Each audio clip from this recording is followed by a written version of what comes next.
अस्सलामुअलैकुम नाजरीन, मैं आपकी होस्ट समरीन फैज़ान आपको ख़बर से अपडेट करते चलें।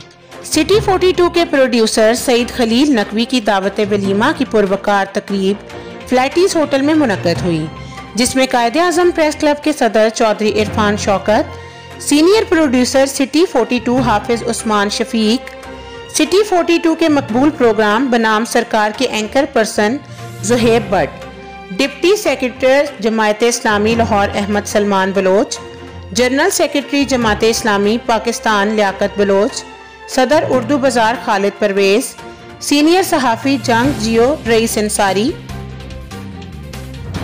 AC city Faizan Ahmad, vice chairman वासा शेख इम्तियाज़ महमूद, सूरज टीवी HD के senior cameraman Ali Hamza, GM programming city 42 Ali Khan, Ali Arif, Saida Savera, Farhat Abbas, Saeed Ibne Hasan, Aamir Riaz समेत दीगर मेहमानान गरामी ने शिरकत की।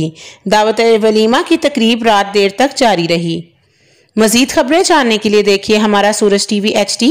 हमारे चैनल को लाइक, शेयर और सब्सक्राइब कीजिए। शुक्रिया।